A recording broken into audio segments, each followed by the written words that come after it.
studios of KPFK Pacifica Radio in Los Angeles, this is Uprising, and I'm Sonali. It's Thursday, November 20th, 2014. How seriously have Colombia's peace talks been derailed after the recent FARC kidnapping of a high-ranking general? We'll speak with lawyer and activist Dan Kovalik. And the latest in our series on the politics of parenting. Are babies born with an innate sense of good and evil? Researcher and author Paul Bloom joins us to discuss his new book, Just Babies. Plus, Stacia Brown breaks down the commotion over Cosby. That's coming up after the news. Joining us now to analyze today's headlines is Arun Gupta. He's a journalist and a regular contributor to The Guardian, In These Times, The Progressive, and Truth Out. Hi, Arun. Hi, Sonali. An armed man opened fire early this morning at a library on the campus of Florida State University, shooting 3 students. 1 student is critically injured and 2 others are in stable condition. The gunman was confronted by campus police and fatally shot. So far, no names have been released of either the shooter or the victims. Meanwhile, in another gun-related story, weapons sales in and around Ferguson, Missouri have spiked sharply ahead of the highly anticipated grand jury decision of whether or not to indict police officer Darren Wilson. Gun stores report that their products are flying off shelves, and even police acknowledge that the coming decision has the entire community on edge.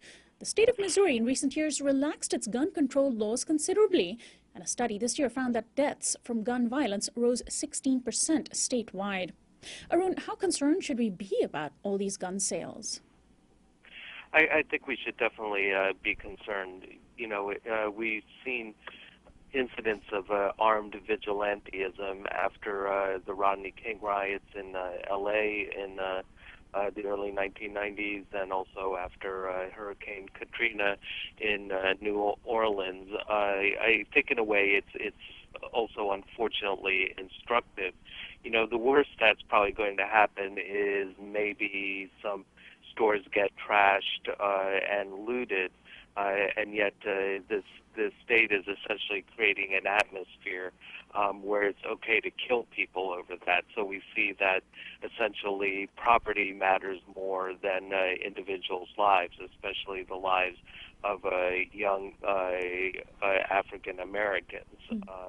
And the loosening of gun laws contributes to this kind of state-sanctioned violence.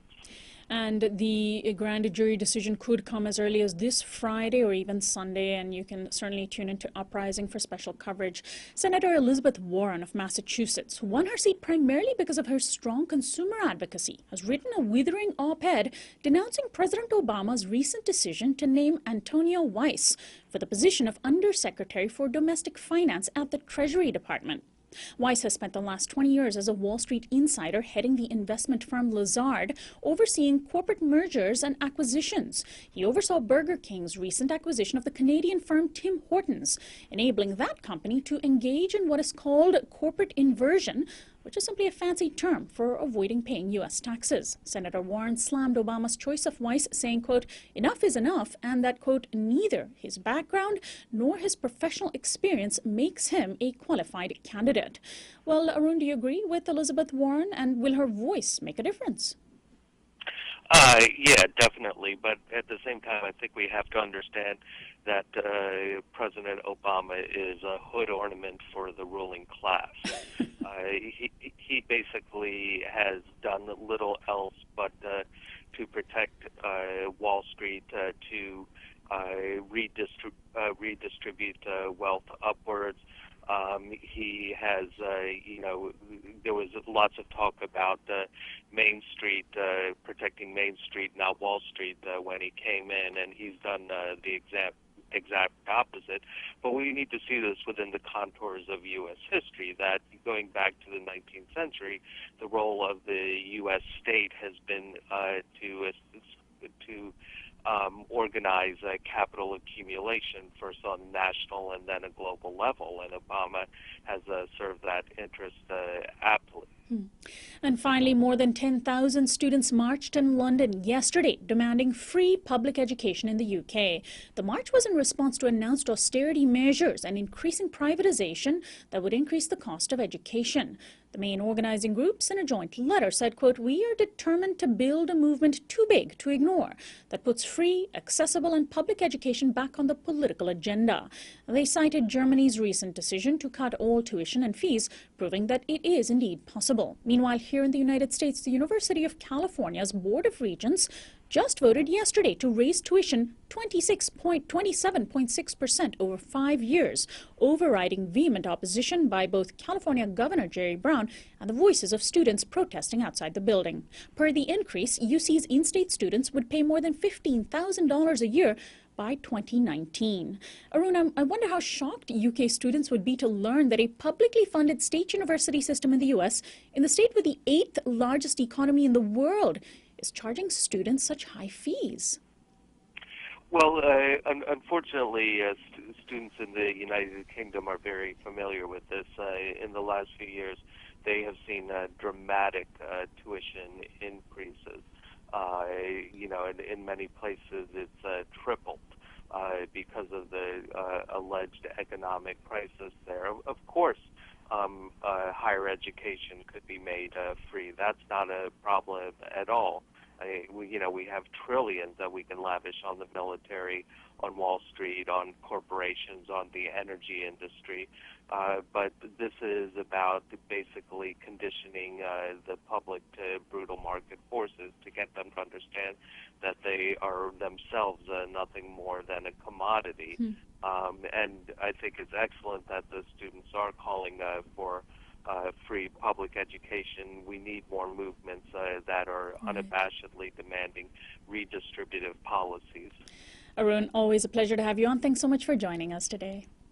Thank you. Arun Gupta is a journalist and a regular contributor to The Guardian, In These Times, The Progressive and Truth Out. We'll be right back after this break.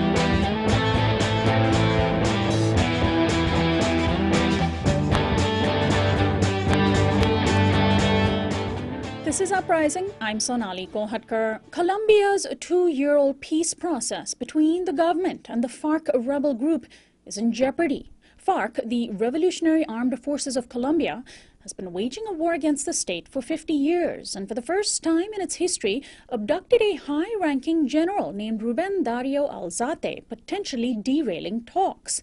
Alzate was traveling in a civilian capacity in a rural part of northern Colombia when he was snatched by rebel soldiers. A corporal named Jorge Rodriguez Contreras and a civilian lawyer named Gloria Orrego, who were with Alzate, were also captured. Now, FARC initially justified the kidnapping, saying that their pledge to stop such actions during the peace process applied only to civilians, not members of the military.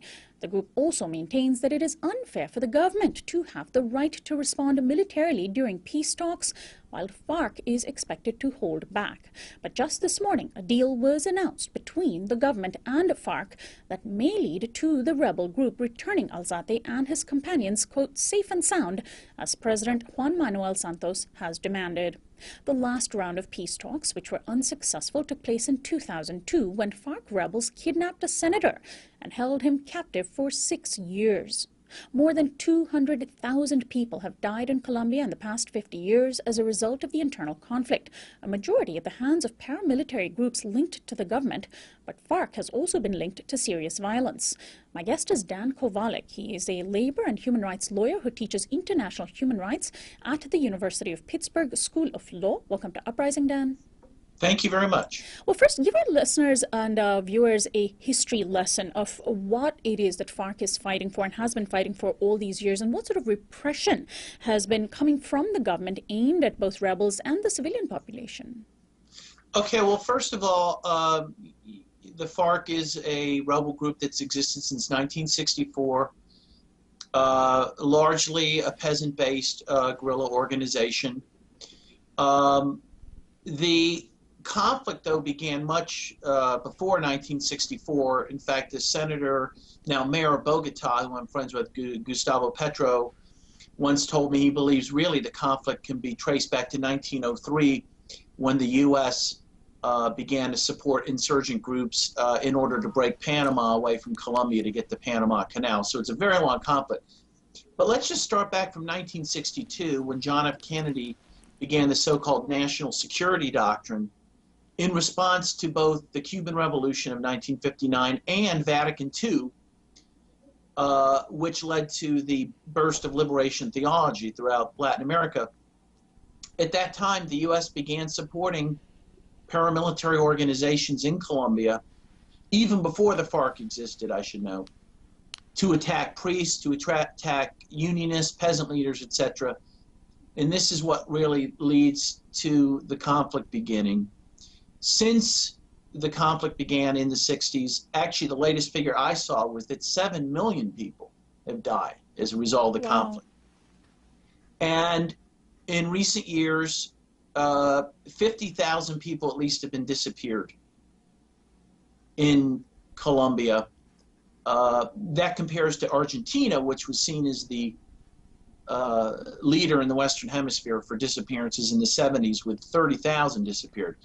In Colombia, there's been at least 50,000 disappeared. I've seen figures upwards of 250,000. So you're looking at a very destructive conflict. And all the groups that I work with there, human rights groups, labor unions, peace groups, religious groups, believe that the conflict has to be resolved through a political solution, through a peace settlement of the type that is being negotiated. I think it will get back on track in order to stop, the killing. And it should be noted that the FARC has called for a bilateral ceasefire for some time, and the government has refused to, take up that olive branch. So let's talk about the U.S. policy in more recent years. You gave us a wonderful historical context for what the U.S. has been doing, but the U.S. Considers Colombia one of its main allies in Latin America, and through Plan Colombia, this initiative between the two nations has been continually funneling money ostensibly to fight a so-called war on drugs. What role has that played in this internal conflict? Well, you're right. So if we look at Plan Colombia, or as Colombians call it, Plan Washington, because it was really planned in Washington, that began in 2000 under Clinton. And it's largely a military program. Yes, ostensibly to fight drugs, but many of us believe, in fact, is to fight, progressive change in that country, because Colombia really is the last beachhead the U.S. has in Latin America. The U.S. operates out of 7 military bases there jointly with the Colombians. And yes, economically, it's very hooked into it, whereas most of Latin America has started to break off economically from the U.S. After the Chavez revolution in Venezuela. And so Colombia is very important to the U.S. from a military and economic point of view. And so we've dumped since 2000 billions of dollars, about $8 billion, into the military program there. Now, Dan, what promise did these peace talks between FARC and the Colombian government hold? And this has been something that Juan Manuel Santos has overseen, but his predecessor, Alvaro Uribe, who's still politically active and heading up the Conservative Party in Colombia, had viewed these peace talks with much disdain before the kidnapping of this general that just happened earlier this week. Were the peace talks showing promise to end this decades-long conflict? Well, yes. And again, the groups, outspoken human rights groups in Colombia, yes, believe that has held promise and still does hold promise to end the conflict, and that it's a necessary precondition to peace and human rights in Colombia. And it's a multifaceted agreement that's going to deal with land reform. It's going to deal with the drug issue. It's going to deal with giving peasants a certain amount of autonomy over land. It's going to deal with political freedoms, the ability of people to more freely run for office free of violence, hopefully, in that country. So yes, the goal is to have this multifaceted agreement which will allow a peace to take hold in that country for the first time in decades. And again, it's a necessary precondition, though it will only be the beginning, because the other issue you have in that country is you still have these right-wing paramilitary groups, which former President Uribe has been very closely connected to, which are continue to carry out horrible atrocities in that country. They are not a party to these peace talks. So that's a whole nother facet of any agreement that will have to be dealt with. But this is at least a very important first step to finding peace in that country. And Dan, what sort of derailment does the abduction of this general represent? Even though FARC has now apparently come to an agreement to release a general, one wonders why they did it in the first place. Is there a sense of frustration? Maybe the peace talks weren't going well enough. And this claim that they have made about the unfairness that the government, during peace talks, has a right to crack down militarily on FARC, whereas FARC has to abide by a ceasefire that they see as one-sided. Well, it's interesting. I mean, it's not clear why the FARC did it. It seems what they did was more or less spontaneous, that this general was in civilian clothes with a couple other civilians in this FARC-controlled area.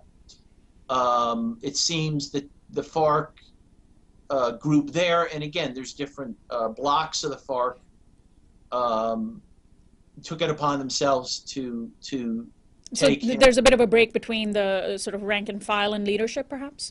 Well, there is some, yes, and that is a concern. I mean, there is certain autonomy amongst various FARC regiments, while there is a hierarchical structure of control, which hopefully will hold, because that will be necessary for peace talks to be successful, right? The various regional groups operate somewhat autonomously at times, and they did this. It appears to have been a mistake because it did lead to a suspension of the talks, and it appears that the decision's been made to hand the guy back. But clearly, it put the talks at least in jeopardy in the short term. But I do think they're going to quickly get back on track, because I think both sides do want the talks to happen. But as you mentioned, you do have these right-wing forces, most best represented by former President Uribe, who would like to see the peace talks fail. Now, Dan, let's talk about the U.S. once more. As you mentioned, Colombia is really one of the last few remaining allies that the U.S. has in a continent that is turning, in a region that is turning increasingly leftward, at least its leadership. If these peace talks were to succeed, if land reform goes through of the kind that the U.S. generally doesn't like, would we see a turning away of the Colombian leadership from the United States? And if so, will the U.S. let it happen? What is the U.S.'s position been, as far as you can tell? Or has it been mostly working behind the scenes, perhaps just observing, or even actively trying to undermine the peace talks?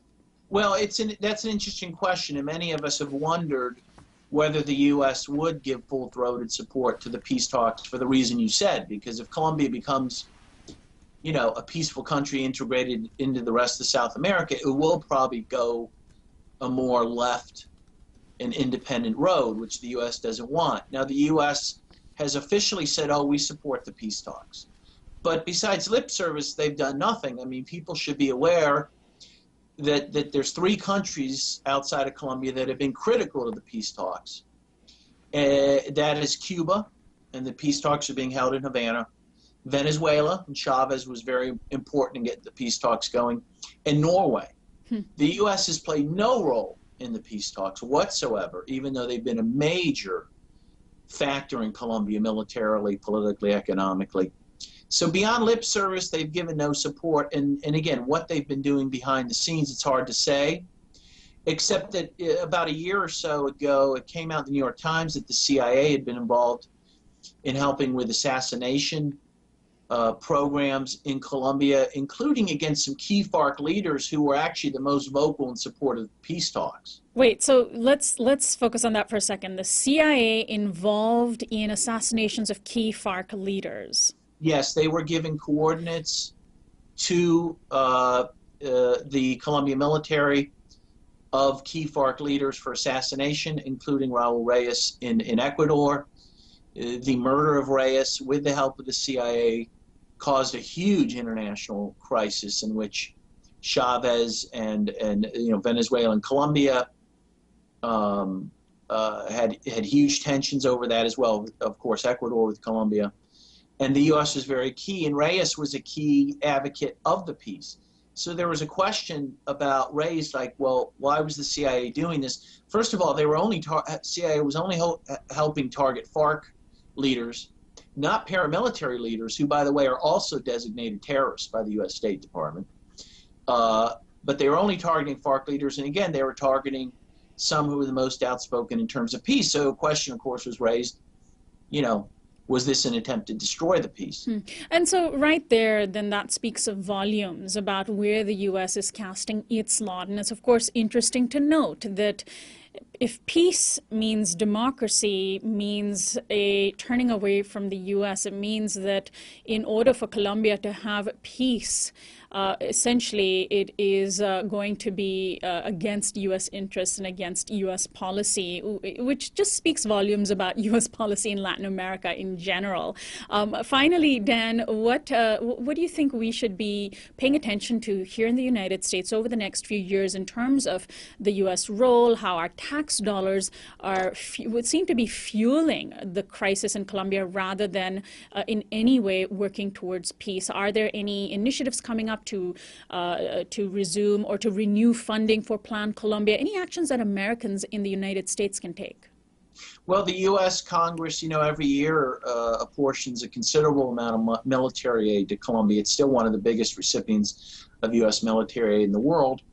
And so people should be pressuring their legislators to oppose any military aid to Colombia, because it really does go to one of the worst human rights abusers in the hemisphere in Colombia, whose military, we know, for one example, killed at least 6,000 civilians in this so-called false positive scandal in which they killed civilians and dressed them up like guerrillas, which the military continues to work with these right-wing paramilitary groups. So we should call for an end of military aid to Colombia. We should call for the U.S. to support actively the peace talks and allow Colombia to take whatever direction they want politically and economically. Dan Kovalik, I want to thank you so much for shedding some light on this issue, and best of luck to you with your work.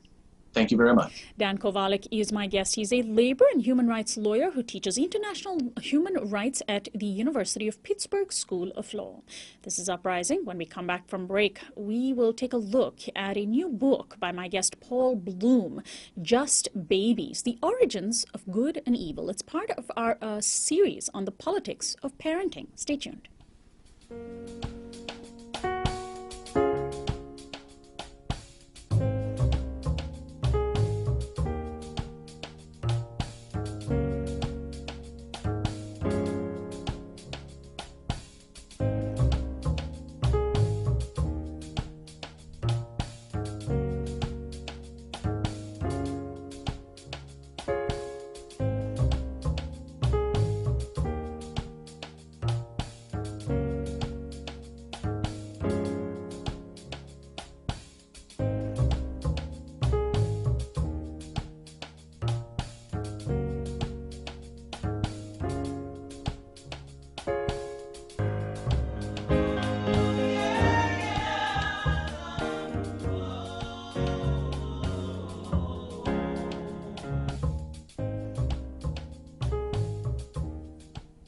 Welcome back to Uprising. I'm Sonali Kolhatkar. You can now watch Uprising on television. We're part of Free Speech TV's lineup, and you can catch Free Speech TV on Dish Network Channel 9415 or DirecTV Channel 348.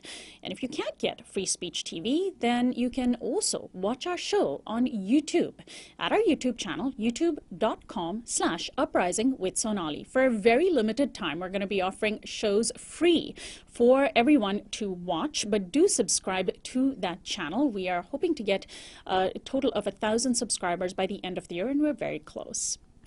Now, the idea that babies are blank slates waiting for adults to shape their personalities and values from the ground up has been thoroughly debunked by recent advances in neuroscience. We now know that babies are far smarter than we think. But what about their values? Are babies born with an innate sense of right and wrong, of justice? Studying that question scientifically is my guest, Dr. Paul Bloom. He is the Brooks and Suzanne Reagan Professor of Psychology and Cognitive Science at Yale University. In his latest book, Just Babies, The Origins of Good and Evil, Bloom concludes from various experiments that indeed babies and children do have an inborn sense of justice and morality. I'm very pleased to welcome to Uprising Paul Bloom. Thank you for having me on. Well, first, how can we tell anything about babies? I mean, even though we've all been babies, we don't remember those first few years of our lives. We have no recollection. So you've clearly had to actually experiment with babies themselves. I know that sounds kind of ominous, but I'll let you explain for our listeners how you can tell what babies value, how they can tell good from evil, and what side they tend to fall on. It can be pretty challenging. And as you point out, we don't remember what it was like to be babies. And we can't ask babies. We can't talk to babies. But we do have some alternatives. What we do in our laboratory at Yale, and this is work in collaboration with Karen Wynn, who runs the laboratory, is we show babies one-act plays. So for instance, babies might see a play where a character is struggling to get up a hill, and one character pushes it down, and another character gently nudges it upwards. And then we show babies these two characters, the good guy and the bad guy, the one who helped and the one who hindered, and we see which one they prefer to reach for, we see which one they prefer to look at, we see which one they will give treats to reward, and which one they will take things away to punish. And what we find is, with studies with babies younger than the age of 1, is they show a strong preference for the good. They prefer to interact with the good, they prefer to reward the good. And across a range of different scenarios, they seem to be sensitive to the difference between right and wrong and prefer the one who helps over the one who harms. So helpers versus hinderers. Let's actually talk about one of these experiments. Our TV audience can see these videos of one of these experiments that you can conduct, where you can see how babies respond, essentially using hand puppets. You show them one puppet playing with a ball, and when it falls out of his grasp, another puppet grabs it and runs off. Then you show the babies a similar scenario, but a third puppet grabs the ball and hands it to the first.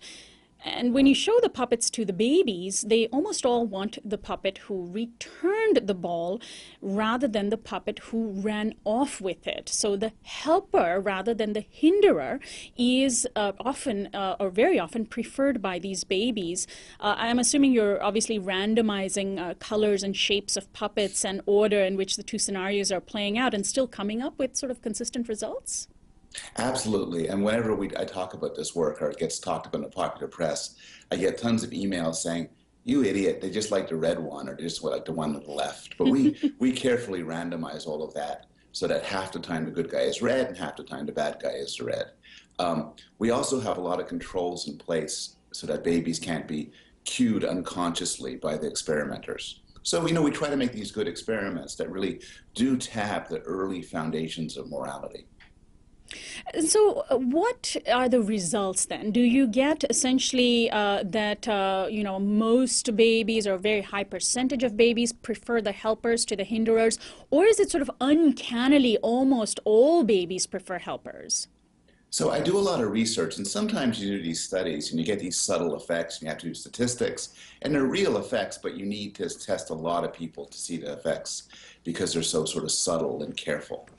This isn't like that. The baby results are pretty overwhelming. Just about all the babies prefer the good guy. Wow. There are some who don't. I don't think that these are little psychopath babies. I think these are just, babies who fall asleep or they have gas or something. They're just babies. They make mistakes. Right. But the effects are pretty strong. So what do you as a scientist then draw from that specific result, that they prefer the helpers to the hinderers? Because of course we can't generalize completely as to their broad sense of values. But from these kinds of experiments that we've just been talking about, what conclusions do you draw? So I think you're right in that you need to be careful. So I think what these findings suggest is that some moral knowledge is present very early on. We have other work showing babies show signs of sympathy and empathy towards people. We see in this work the ability to discriminate between right and wrong. We have other research suggesting some notion of fairness and justice. But at the same time, it would be really mistaken to say, well, everything about morality is hardwired. I actually think there's a lot of evidence that our moral understanding is actually tragically limited in certain ways. There's certain things babies don't know. There's certain things we start off with that are sort of very selfish and narrow and parochial. And I think a lot of what goes on to becoming an adult is building upon these moral foundations, sometimes quite dramatically. And so, Dr. Bloom, anybody who's been around a toddler, and I have an almost 2-year-old, knows that for babies who are of a certain age, the entire world revolves around them. And, they can be seen as selfish. Some will go as far as to say babies of that age kind of act like jerks. What about this issue of empathy? So if they can certainly tell a good guy from a bad guy, how about the issue of empathy and being able to understand what somebody else is going through? Well, so in the right experimental conditions, it turns out that even young babies are able to figure out what's going on in the minds of other people. So they're sensitive to what other people know, and they're sensitive to what other people feel. I mean, the problem is, it's the same problem that we have as adults, where I might be able to understand how other people will react to my behavior, but still, my own feelings, my own emotions are much more powerful and much more salient to me. And so I think this is particularly the case when we're young. I mean, there's all these studies, for instance, on generosity and how generous people are.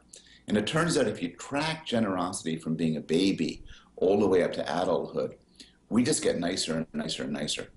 So although I do think babies have a moral foundation from the start, I also think there's some truth to what you said, that they're kind of jerks. So then what do we draw in terms of the power of nature versus nurture, the age-old question, and in terms of how parents can draw from this particular set of science experiments that you've been doing? If nature does tilt babies toward goodness in some sense, what can nurture do to nourish that? We know nurture could do a lot, because we know that the morality of different societies differs radically, and that can't be due to genetic differences. We know that in the last 30 years, for instance, there's been a huge drop in violent crime in the States, and that's not due to genetic changes, it's due to environmental changes. What parents can do, I think what parents can do is inculcate in children certain habits of attentiveness to others, of deliberating over things, of self-control. I actually think the problem with the motivation for a lot of bad behavior, a lot of evil in the world, isn't so much a lack of feeling. People have enough feeling. It's a lack of consideration and self-control and rational thought. And I think getting kids in the habit of thinking things through, of holding back on their immediate impulses, makes them into much better people. Now, Dr. Bloom, what are the implications for things like culture and tradition, and also how we view history? Some people like to think that certain communities are more innately good than others, and certainly that can be a result of romanticizing by outsiders. But also sometimes we think that we have a stronger sense of justice today than people thousands of years ago did. Is any of that true? I think the evidence is pretty strong, and there's a lot of work. Steven Pinker has done a lot of work on this, suggesting that the trend over history, to a broad extent, has been towards increased kindness and increased morality. So I mentioned a drop in the murder rate. I mean, the crime rate in a country, in an industrial country, is far, far less than in a hunter-gatherer group. And then there's other things that don't have to do directly with violence, like, you know, in the world I live in now, many people disapprove of racism, disapprove of sexism, discrimination against gays and lesbians. You know, 30 years ago, these views would be considered weird and ridiculous. So there's been profound moral changes in our society. And I think one can then say that some places are doing it better than others. I think we have a ways to go, but I think we're doing it a lot better than we did 30 years ago. So going back to these results that you have based your book, Just Babies, on the results of the science that you've been doing, what can we tell about evolution science? What can we tell about how babies' sense of values, the kind of values that they seem to be born with, do you think that that is something that developed as part of our evolution? Is our babies being able to distinguish between good and evil? Does that give us better odds as a species for survival?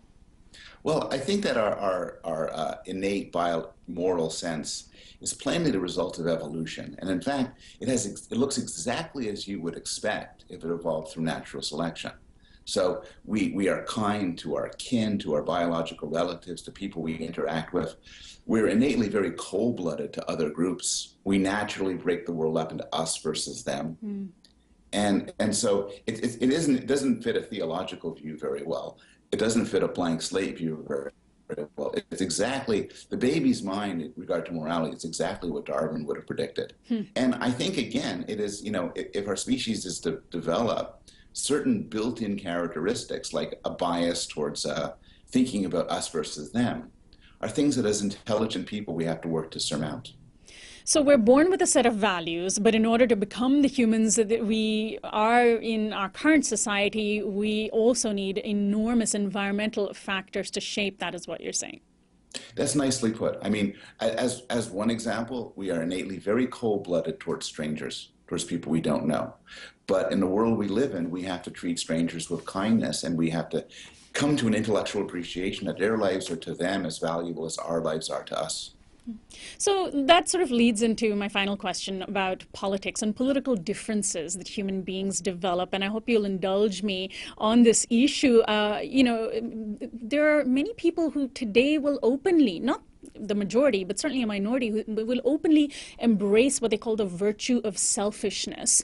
And those tend to go hand in hand with conservative politics. And I'm wondering if our inborn values in any way influence our future politics. If everyone is born with an innate sense, at least in some aspects of for justice, do extreme conservative politics then only emerge from environmental factors? Is there then hope for parents who are unabashed liberals and progressives to raise a future generation with similar political views? That's a heck of a question. I'll break it up into a couple parts. Sure. One thing is, there is some evidence for innate proclivities that draw you towards being a liberal or being a conservative. Differences in temperament, differences in attitude. I don't really think they reduce to differences in sympathy or selfishness. But there are, to some extent, a sense in which we're born as little liberals or little conservatives. With regard to selfishness, I do think it's complicated. So many conservatives and many libertarians aren't any more selfish than liberals. They may just argue that a system that exploits human selfishness will do better in the long run for most people than that doesn't. So a free market would work better than a communist society. And that's an argument which would take us outside what we're talking about. But I guess what I would say in broad brush in answer to your question is, liberal views and conservative views, as we hold them as adults, are both profoundly unnatural. They're things that reasoned, intelligent people have thought out, and they go way beyond what we're born with. Right. Well, then looking ahead, what further science is there on the horizon that we should be paying attention to with respect to how babies think? I mean, there have been such incredible advances in neuroscience trying to get at these incredible minds. I mean, the amount of things that babies can achieve in just the first years of their lives is just mind-blowing. And we've changed the way we look at children. We've changed the way we look at how they develop in ways that I think has hopefully made us better parents and better caregivers of children. What's on the horizon in the cutting edge of the science that you do? Oh gosh, there's a lot of things. I mean, there's work on the origin of stereotyping and racism and prejudice. To what extent is that built in? To what extent is that shaped by our environment? I'm personally very interested in empathy and its development. I'm writing a book about empathy right now, and I'm against it. I argue that it's actually a very bad moral guide. Really? Compassion and love are terrific, Huh. but putting yourself in someone else's shoes leads to extremely distorted moral priorities, and I'm exploring that both experimentally and theoretically. So there's just a lot of directions things are going. Well, we'll certainly have to have you back on to discuss this book against empathy. I want to thank you so much, Paul Bloom, for joining us today. And we will post a link to your book, Just Babies, from our website, uprisingwithsonali.com, later today. Thanks so much. Thank you so much for having me here. Dr. Paul Bloom is the Brooks and Suzanne Reagan Professor of Psychology and Cognitive Science at Yale University. We've just been discussing his new book, Just Babies, The Origins of Good and Evil. This is part of our series on the politics of parenting, and you can actually listen to our earlier shows on that series on our website again, uprisingwithsonali.com. And when we come back from our break, we'll take a look at the commotion over Bill Cosby. My guest, Stacia Brown, will join us. Stay tuned.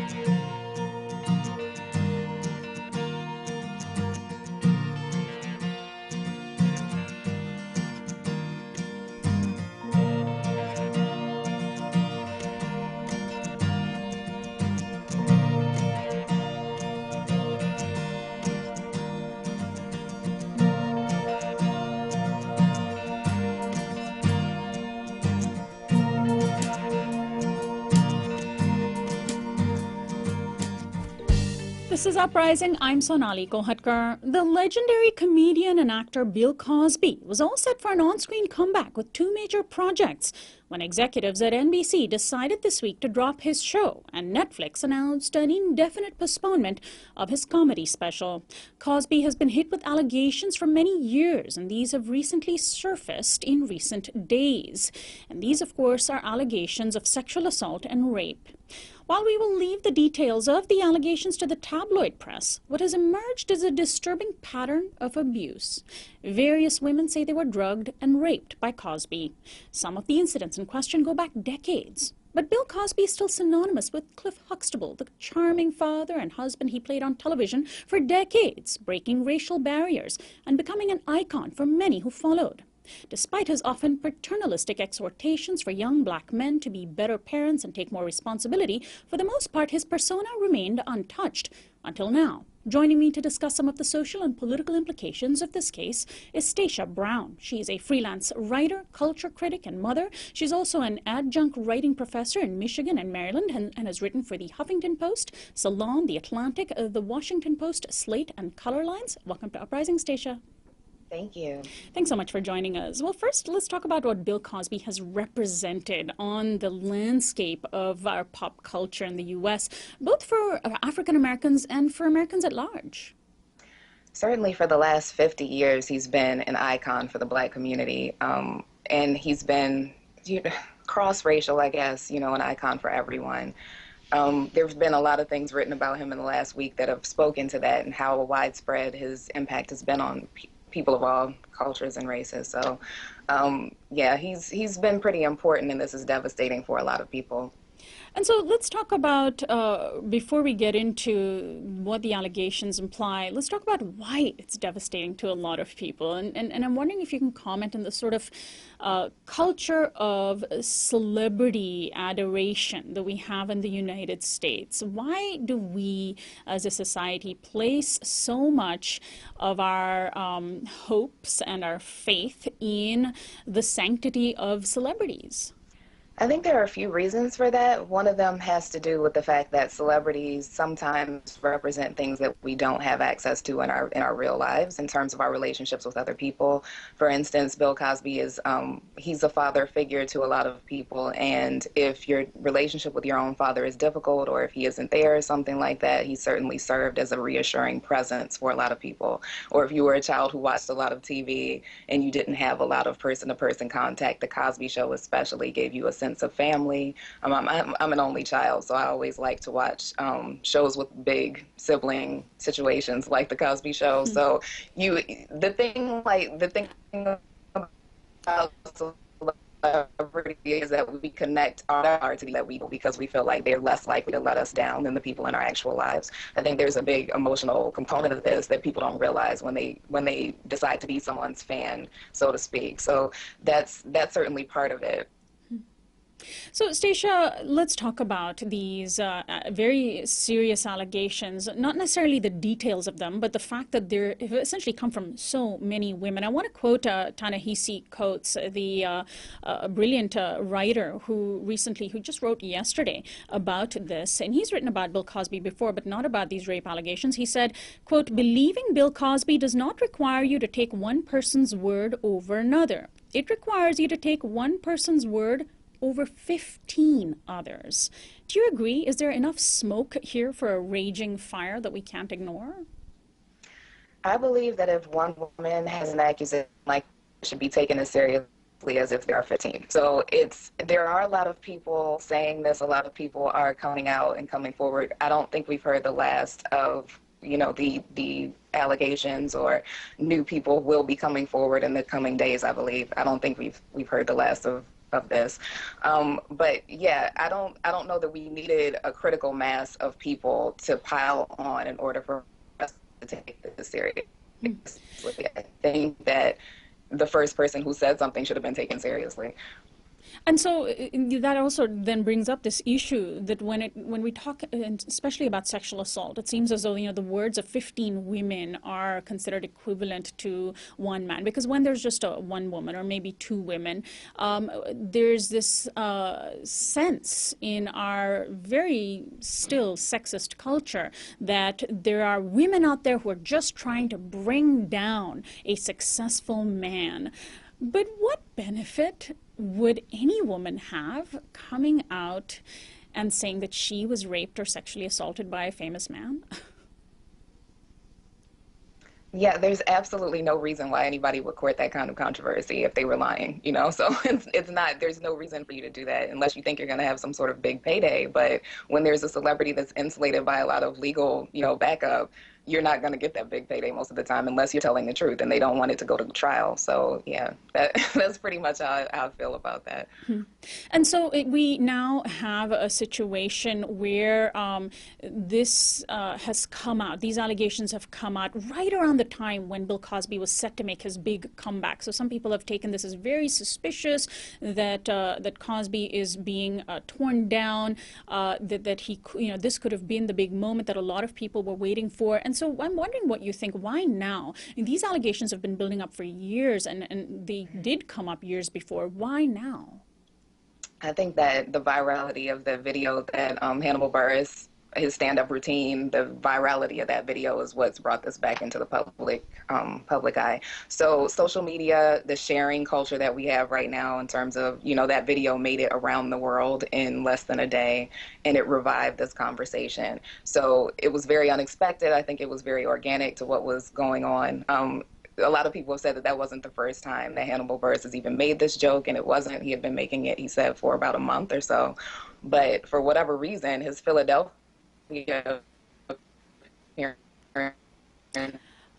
Unfortunately, we're having trouble hearing you, Stacia. We're having some trouble with our Skype connection with you, and we're going to try to call you back in just a second. We're speaking with Stacia L Brown. She is a writer and a culture critic and an adjunct professor in Michigan and Maryland. She's written for a number of outlets, and her latest piece, which, by the way, you can check out at The Guardian and has gotten a lot of attention, is about Bill Cosby, and it's entitled "Fandom Isn't Friendship: How We Cope with Allegations Against Celebrities Like Bill Cosby." In it, she says it's hard to resist the stubborn hope that celebrities deserve their position atop the pedestals onto which we've hoisted them. But famous people are as capable of horribleness, says Stacia, as the unfamous people in our everyday lives, and we often have trouble believing bad things about the people we know. But we don't really know the people whose celebrity most beguiles us. We're going to get Stacia back on with us so we can continue our conversation. Stacia, let's continue the thought that you were just having about why this this situation, why these allegations have gotten so much attention now. Right. I think it's because of social media, essentially. I think that because of everyone sharing it, it became a revived conversation. I don't think there's any other reason for it except that someone made a joke about it, and the joke was very scathing and indicting. And so does Bill Cosby now join the ranks of these tainted celebrities, mostly male celebrities, whose art and genius is going to be overshadowed and has become overshadowed by their predatory and really criminal actions? I mean, I'm thinking of Woody Allen, I'm thinking of Roman Polanski, and we're adding Bill Cosby to that list. Absolutely. I don't think that he's going to be able to recover from this at all.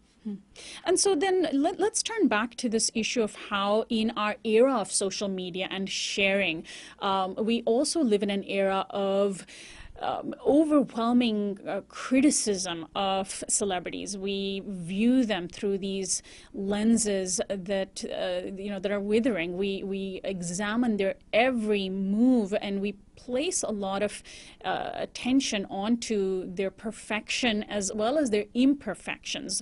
Certainly not to let Bill Cosby off the hook whatsoever. Looking at a broader picture, are we as a culture going to step back from both putting actors and actresses and celebrities on pedestals and also tearing them down just as harshly? I don't think that there's going to be any end to that cycle. I think that as new celebrities emerge, that cycle continues with new generations just because people, it's been going on forever. I don't think that anyone is willing to let go of their sort of fan adoration of the people they admire. So you're consuming whatever their art is, and you appreciate it on an emotional level or on some sort of scale of, social scale. And you can't help but connect to the people, and then when they let you down, you can't help but feel a sort of knee-jerk betrayal, I guess, from those celebrities who've let you down. So I don't think that we're going to be more reserved or more, cautious about who we decide to bestow adulation upon. I just think that, this cycle is going to continue as long as it does.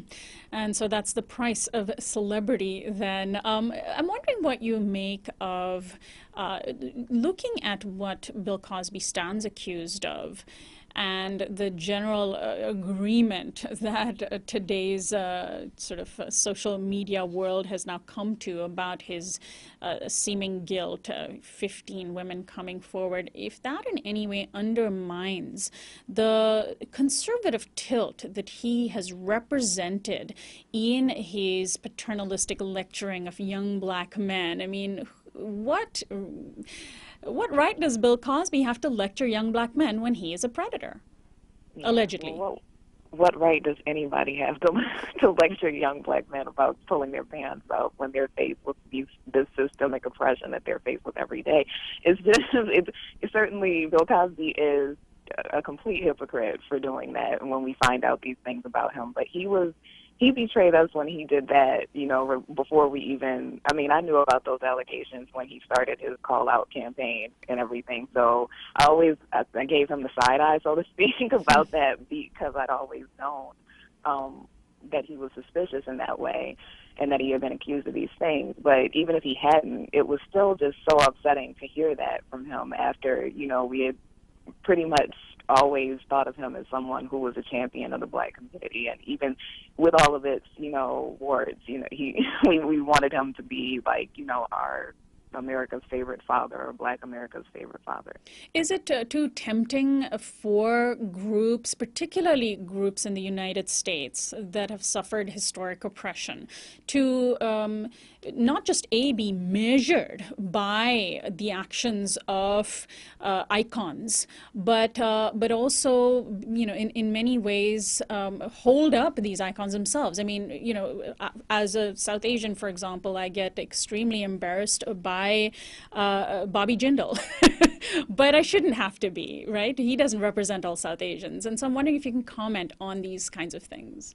Right. For some reason, I think that, all non-white people sort of feel that kind of responsibility for their fellow, person of their own race or culture. Right. And it's just, we shouldn't have to carry that, but we do in this country because we're viewed in a unilateral sense when we go out in public. It's like, you are representative of the people who have not interacted with your culture or your race. You feel like you're an ambassador. You have to be one, an unwitting ambassador, an unwilling one, because you want to put your best foot forward so that they walk away, hopefully, with a good impression of your entire culture.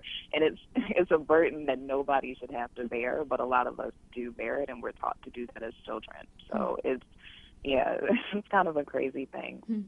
And finally, Stacia, do you think that our era of social media and the fact that there is a much louder condemnation of sexual assault and sexism in among celebrities, whether they're football players or actors or directors, may create a higher price for male celebrities to pay in doing the kinds of things they do? Are we going to see that people might watch themselves a little bit more carefully, might hold back from the kinds of things that could leave them exposed and ruin their careers? Because now we do have career-ruining abilities through a simple click of a share button. Yes. I think that, as a result of social media and as a result of all of your misdeeds being somehow available to the public, whether they've been privately recorded or whether or not, just people tweeting about observing something that you did or, viral video or anything like that, people are going to be more careful in the future. Celebrities are going to conduct themselves in public differently than they have in past generations before social media was a thing. So even though we'll continue to, they'll be beloved to us regardless, I do think that they should use some of these cases as examples of how they should avoid doing things. Avoid committing crimes. Stacia Brown, I want to thank you so much for joining us today. We'll link to your post from our website later. Stacia Brown has been my guest. She's a freelance writer, culture critic, and mother. She's also an adjunct writing professor in Michigan and Maryland. She's written for the Huffington Post, Salon, The Atlantic, Washington Post, Slate, and Color Lines. This is Uprising. Bipasha Shom is our producer, and our program director, Darren White, is our research intern. Camilo Ramirez is our production intern. Alexander Hobbs is our technical director. Teddy Robinson and Jonathan Alexander are our audio engineers. Subscribe to our YouTube channel at youtube.com/uprising with Sonali. Our website is uprisingwithsonali.com. Our theme music is by Quetzal. I'm Sonali Kolhatkar, host and executive producer of Uprising. I'll see you tomorrow.